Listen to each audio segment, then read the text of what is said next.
welcome to another SketchBox unboxing video. This is for the month of June. I was still inspired by the sunset on the cover of the box, so I decided to stay with that theme.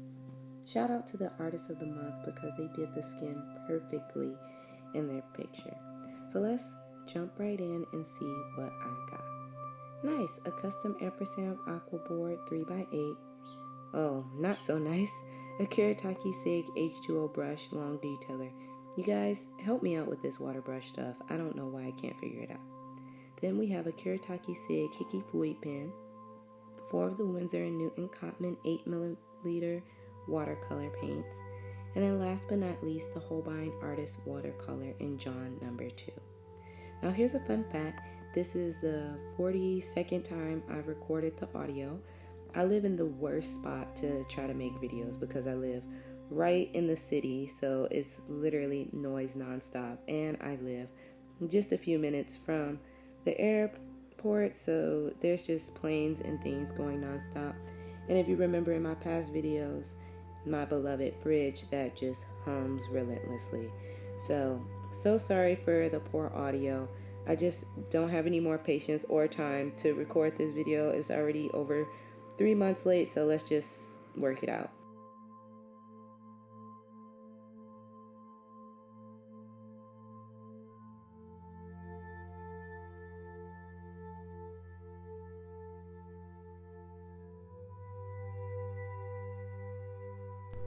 Because the audio is going to be so bad, I don't want to talk too long.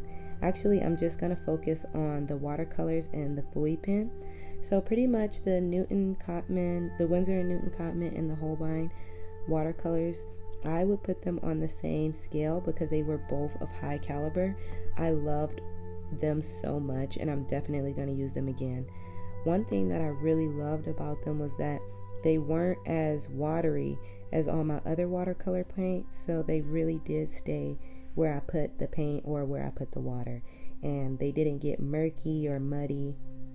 And I really like that a lot because that was something I was struggling a lot with in the watercolor. Another thing that I really appreciate about these paints was that when you added water, they just became more opaque, but the vibrancy still stayed the same, and it really opened up a wide color palette for me. So I can't wait to use these again, and I think I'm gonna use this exact palette again just because I really like all the colors. Let's just skip over the water brush because I couldn't figure out how to use it, and I definitely made a mess, so I had to cut that part of the video out.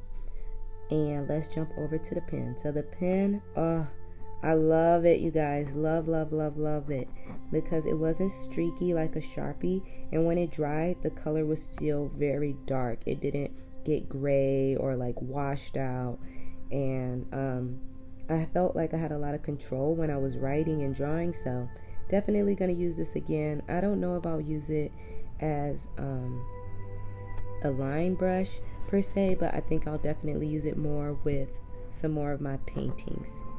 And as you can hear, there is another plane, so I'm just going to cut this audio and let you enjoy the speed paint. And until next time, bye!